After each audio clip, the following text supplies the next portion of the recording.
রোজা আসছে আমাকে ভদ্র বানানোর জন্য, রোজা আসছে আমাকে নেককার করার জন্য, রোজা আসছে আমাকে মুত্তাকি বানানোর জন্য, রোজা আসছে আমাকে নামাজি বানানোর জন্য, রোজা আসছে আমার মুখটাকে সংযত করার জন্য, কন্ট্রোল করার জন্য, আমার চোখটাকে কন্ট্রোল করার জন্য।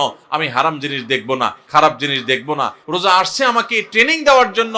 এই শিক্ষা যদি রমজানের রোজা থেকে আপনি নিতে পারেন, আর রমজান মাস শেষে আপনি যদি চোখে আঙ্গুল দিয়ে দেখাতে পারেন, নিজের বিবেকের কাছে উত্তর দিতে পারেন যে রোজার মাস রোজা রেখে, রমজান মাস আমি সিয়াম সাধনা করে, তাকুয়া চর্চা করে আমি অমুক বদভ্যাস ছাড়ছি, অমুক খারাপ কাজ ছাড়ছি, অমুক ভালো কাজটা ধরছি, আগে নামাজ নিয়মিত পড়তাম না, এখন ৫ ওয়াক্ত নামাজ শুরু করছি। যদি রমজানের পরেও এগুলো আপনি ধরে রাখতে পারেন, তাহলে আপনি আল্লাহর শুকর আদায় করবেন যে আপনার রোজা আল্লাহর কাছে কবুল হয়েছে। রমজান হলো ইমানদারের আমল এবং ইবাদতের বসন্তকাল। বছরের ১১ মাস আমাদের যে ইবাদত বন্দেগীতে ত্রুটি থাকে, বিচ্যুতি থাকে, যে পরিমাণ ঘাটতি থাকে, সে সকল ত্রুটি, বিচ্যুতি এবং ঘাটতিগুলো পূরণ করার এক সুবর্ণ সুযোগের নাম হলো রমজান মাস। একজন ব্যবসায়ী যেরকম তার ব্যবসার সারা বছরের ঘাটতি পোষায় নিতে পারেন সিজনের ব্যবসা দিয়া, ইমানদার তার ১১ মাসের ইবাদত বন্দেগী, আখিরাতের পথে যাত্রার যে পাথেয় সংগ্রহ করা, সেই সংগ্রহ করার বিষয়ে যে তার ঘাটতি থাকে, ত্রুটি থাকে, বিচ্যুতি থাকে, সেটা তার পোষানোর সুযোগ আসে রমজান মাসে। আমরা বেশিরভাগ মানুষ সারা জীবন রমজান মাসে রোজা রাখি। অনেকে আছেন বয়স এখন ৪০, ৫০, ৬০ বছর পর্যন্ত হয়ে গেছে, প্রতি বছরই মাশাআল্লাহ রোজা রাখেন। রোজা কেন রাখেন সেই উদ্দেশ্যই জানেন না। তাহলে কিভাবে আপনার রোজার উদ্দেশ্য আপনি সফল কাম হতে পারবেন?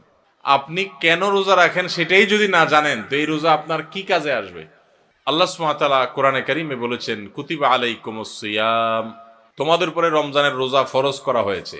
কামা কুতিবা আলাল্লাযীনা মিন ক্বাবলিকুম, যেমন তোমাদের পূর্বে যত জাতি এসেছে পৃথিবীতে সবার উপরে রমজানের রোজা ফরজ করা হয়েছিল। তো একইভাবে তোমাদের উপরে রোজা ফরজ করা হয়েছে। সবার উপরে রোজা ছিল আর তোমাদের উপরেও রোজা ফরজ করা হয়েছে। তো রোজা কেন ফরজ করা হয়েছে? লাআল্লাকুম তাত্তাকুন, আশা করা যায় এই সম্ভাবনা তৈরি হবে যে রোজা রাখলে তোমরা তাকওয়া অর্জন করতে পারবা, মুত্তাকি হতে পারবা। তাকওয়া অর্জন করা আর মুত্তাকি হওয়ার মানে হলো আল্লাহর ভয় থেকে, আল্লাহর প্রতি শ্রদ্ধা থেকে, আল্লাহর সকল আদেশ নিষেধগুলো মেনে চলা, এর নাম হলো তাকওয়া। তাকওয়া হলো কি?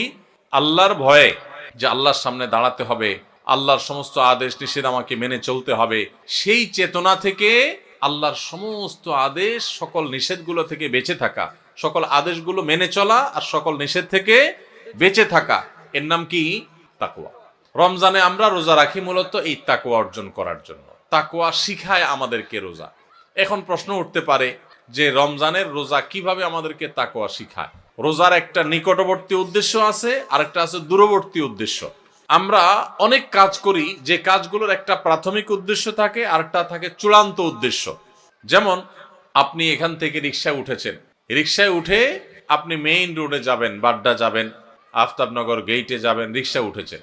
আপনি আসলে বের হয়েছেন, আপনার মতিঝিলে কোনো কাজ আছে। তো আপনি যে রিকশায় উঠছেন, আপনাকে কেউ যদি জিজ্ঞাসা করে কই যাচ্ছেন, তখন এটার দুইটা উত্তর হতে পারে। একটা হতে পারে ভাই রিকশায় চড়ছি, রিকশায় করে আফতাবনগর যাব, বা রিকশায় করে বাড্ডা পর্যন্ত যাব। আরেকটা উত্তর হতে পারে ভাই মতিঝিল যাব, কারণ মতিঝিলে আপনি যাবেন, ওইটাই মূল উদ্দেশ্য। তো মতিঝিল গেলেও রিকশায় তো আর মতিঝিল যাবেন না, রিকশায় আপনি মেইন রোড পর্যন্ত যাবেন, এরপরে বাসে, সিএনজিতে করে আপনি বা অন্য কোনো কিছুতে করে আপনি মতিঝিল যাবেন। তো এই যে রিকশায় করে আপনি প্রথম একটা জায়গায় যাবেন, এরপরে আরেকটা গাড়িতে করে আপনি আপনার মূল জায়গায় যাবেন। এই মূল জায়গায় যাওয়াটা হলো চূড়ান্ত লক্ষ্য, আসল উদ্দেশ্য, শেষ উদ্দেশ্য। আর প্রাথমিক উদ্দেশ্য হলো ওই যে মেইন রোড পর্যন্ত যাওয়া। ঠিক একইভাবে রমজানের রোজার দুইটা উদ্দেশ্য আছে। কয়টা উদ্দেশ্য আছে? একটা হলো প্রাথমিক উদ্দেশ্য, আরেকটা হলো ফাইনাল উদ্দেশ্য। প্রাথমিক টার্গেট, প্রাথমিক লক্ষ্য হলো রমজানের রোজার, এর মাধ্যমে আমরা তাকওয়া অর্জন করব, মুত্তাকি হইতে পারবো। আর রোজার শেষ টার্গেট, চূড়ান্ত লক্ষ্য, এবং যেখানে শেষ পর্যন্ত যেতে চাই, ওই যে শেষ গন্তব্য যেরকম মতিঝিল যাওয়া, এরকম রোজার শেষ গন্তব্য হলো আল্লাহকে সন্তুষ্ট করে জান্নাতে যাওয়া। এইটা হলো রোজার শেষ উদ্দেশ্য, ফাইনাল উদ্দেশ্য। এখন প্রাথমিক উদ্দেশ্যটা যদি আপনি অর্জন করতে না পারেন, তাহলে ফাইনাল উদ্দেশ্যে কখনো আপনি যেতে পারবেন? আপনার মতিঝিলে যেতে হলে আপনাকে মেইন রোড পর্যন্ত আগে মেইন রোড পর্যন্ত যদি আপনি যেতে না পারেন তাহলে মতিঝিলে যেতে পারবেন। ঠিক একইভাবে রমজানের রোজা থেকে আগে আপনাকে মুত্তাকি হইতে হবে, আগে তাকওয়া অর্জন করতে হবে। রোজা রাখছেন, মুত্তাকি হইতে পারেন নাই, রোজা রাখছেন, তাকওয়া অর্জন করতে পারেন নাই, তাহলে আপনার ওই মেইন রোড পর্যন্ত যাওয়া হয় নাই। অতএব মতিঝিল পর্যন্ত যাওয়া অর্থাৎ জান্নাত পর্যন্ত যাওয়া, আল্লাহর সন্তুষ্টি লাভ, সেটাও অর্জন হবে না। আমি কি বুঝাইতে পারছি ভাইরা আমার? তাহলে এই যে রমজান আসছে, রোজা আসছে, প্রতি বছরই তো আমরা আলহামদুলিল্লাহ বেশিরভাগ মানুষই তো রোজা রাখি। আমাদের নিজেদেরকে জিজ্ঞাসা করতে হবে, রোজার যে প্রাথমিক উদ্দেশ্য আছে সেটা আমি হাসিল করতে পারলাম কি পারলাম না। যদি আমি রোজার প্রাথমিক উদ্দেশ্য হাসিল করতে না পারি, তাহলে রোজার আসল উদ্দেশ্য যে আল্লাহকে খুশি করে জান্নাতে যাওয়া, সেটা কোনোদিনই অর্জন হবে না। এবার তাহলে আমাদের হিসাব মিলাইতে হবে যে রোজা রাখার পর আমি মুত্তাকি হইতে পারছি কিনা। আসেন একটু আমরা হিসাব মেলানোর চেষ্টা করি ভাইরা আমার।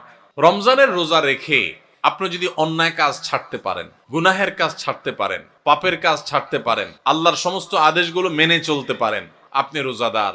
রমজানের সম্মান, রমজানের মর্যাদা রক্ষা যদি আপনি করার চেষ্টা করেন, তাহলে বুঝতে হবে আপনার ভিতরে ওই যে তাকওয়া, আল্লাহর ভয়ে, আল্লাহর নির্দেশ মানা, আল্লাহর নিষেধ থেকে বেঁচে থাকা, এই চেতনা আপনার মধ্যে একটু একটু করে জাগতেছে। এরপরে পুরো মাস রোজা থাকার পর রমজান শেষে যদি আপনার কাছে মনে হয় যে আপনি মাশাআল্লাহ কিছু গুনাহ ত্যাগ করতে পারছেন, আপনি আগে ধূমপান করতেন, আপনি রমজান মাসে যেহেতু রোজার দিনে সারাদিন আপনি ধূমপান করতে পারেন না, আবার রাতে 6-7 ঘন্টা ঘুমায় থাকেন, 1 ঘন্টা তারাবিতে চলে যায়, তাহলে গড়ে 19-20 ঘন্টা বা 17-18 ঘন্টা, 19 ঘন্টা 20 ঘন্টা আপনি এঙ্গেজ থাকেন, চাইলেও ধূমপান করার সুযোগ নেই, তাহলে আর বাকি থাকে 4 ঘন্টা 24 ঘন্টার মধ্যে। তাহলে রমজান মাসে আপনি যদি এই 4টা ঘন্টা কষ্ট করে জিম খিসি থাকতে পারেন, তাহলে 1 মাসেই আপনি চাইলে এই বদভ্যাস ত্যাগ করতে পারেন। ভাইরা আমার, অনেক খারাপ জিনিস আছে যেগুলো চাইলেই কিন্তু আমরা ত্যাগ করতে পারি এই রমজান মাসে। রমজান মাসে এই হারাম জিনিসগুলো, এই খারাপ জিনিসগুলো যদি আমরা ত্যাগ করার চেষ্টা করি, আমরা যদি পরিকল্পনা করি, রমজান শেষ হয়ে গেছে, আমি একটা খারাপ জিনিস ছেড়ে দিতে পারলাম। আপনি ধূমপানটা ছেড়ে দিতে পারছেন। আপনার আগে মুখ খারাপ হতো, রমজান মাসে না রোজা থেকে আমি মুখ খারাপ করতে পারি না, রোজা আসছে আমাকে ভদ্র বানানোর জন্য, রোজা আসছে আমাকে নেককার করার জন্য, রোজা আসছে আমাকে মুত্তাকি বানানোর জন্য, রোজা আসছে আমাকে নামাজি বানানোর জন্য, রোজা আসছে আমার মুখটাকে সংযত করার জন্য, কন্ট্রোল করার জন্য, আমার চোখটাকে কন্ট্রোল করার জন্য। আমি হারাম জিনিস দেখবো না, খারাপ জিনিস দেখবো না। রোজা আসছে আমাকে ট্রেনিং দেওয়ার জন্য।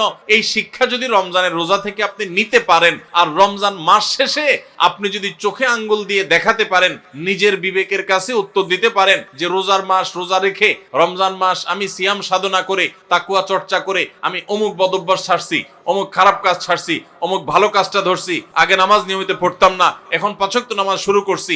যদি রমজানের পরেও এগুলো আপনি ধরে রাখতে পারেন, তাহলে আপনি আল্লাহর শুকর আদায় করবেন যে আপনার রোজা আল্লাহর কাছে কবুল হয়েছে। এবং কবুল হয়েছে দেখে আল্লাহ আপনাকে রোজার মাধ্যমে ভালো কাজ করার তৌফিক দিচ্ছেন, খারাপ কাজ থেকে বাঁচার তৌফিক দিচ্ছেন। ভাইরা আমার, এই জন্য যে আমাদের রোজাগুলো হবে, রোজার উদ্দেশ্য যেন আমি হাসিল করতে পারি, সেজন্য ভাইরা আমার, আপনি রিক্সা উঠলেন, মেইন রোডে যাবেন, তারপরে আপনি মতিঝিল যাবেন, আপনি মেইন রোডে যাবেন এই জন্য রিক্সা উঠছেন, ঠিক আছে, কিন্তু রিক্সা কোনো কারণে পাঞ্চার হয়ে গেছে, এই পাঞ্চার হওয়া রিক্সা আপনি বসে আছেন, আপনি আর যান নাই, আপনি আরেক রিক্সা উঠেন নাই, আপনি ফেরত চলে আসছেন, তাহলে আপনি কখনো মতিঝিল যাইতে পারবেন না। রমজান মাসে রোজা রাখার পর একটা গুনাহ হয়ে গেছে, এটা হলো চাকা পাঞ্চার হওয়ার মতো, সামনে আগাইতে পারলেন না। তাকওয়া চর্চা করার কথা, গুনাহ এবং হারাম কাজ ছাড়ার কথা, বদভ্যাস ত্যাগ করার কথা, কিন্তু আপনার ত্যাগ করতে পারেন নাই, তাহলে আপনি ওই যে চাকা পাঞ্চার হয়ে যাওয়ার মতো থেমে থাকবেন না, আরো সামনে অগ্রসর হবেন, আরো শক্তিশালী ভাবে অগ্রসর হবেন। ভাইরা আমার, জীবনটা খুব সীমিত বাবারে, অনেক সংক্ষিপ্ত জীবন, দেখতে দেখতে জীবন পার হয়ে যায়। যারা বয়স 30-40 হয়ে গেছে বা আরো কম বেশি আছে, একটু চোখটা বন্ধ করে শৈশবকে একটু চিন্তা করেন, দেখবেন কদিন আগে আপনি ছোট বাচ্চা পোলাপানের মতো হাঁটাহাঁটি করছেন। এই যে পোলাপান ছুটাছুটি করতেছে, এদের মতো কয়দিন আগে আপনি ছিলেন। দেখতে দেখতে 40, 50, 60, 70, 80 বছর জীবন অনেকের পার হয়ে গেছে। বাকি যে কয় বছর আছে এটাও দেখতে দেখতে চলে যাবে। সব পড়ে থাকবে, আপনার ব্যবসা বাণিজ্য, আপনার সংসার, আপনার ঘরবাড়ি, আপনার দোকানদারি, ভাইরা সব থেকে যাবে, শুধু আপনার সাথে আপনার আমলগুলো যাবে। নেক আমল করবেন তো অনন্ত অসীম কালের জান্নাত, আর বদামল করবেন অনন্ত অসীম কালের জাহান্নাম। ভাইরা আমার, সেজন্য রমজান আসছে আমাদেরকে পরিশুদ্ধ করার জন্য, আমাদের মুত্তাকি বানানোর জন্য। মুত্তাকি হব তো ইনশাআল্লাহ, হারাম কাজ ছাড়ব।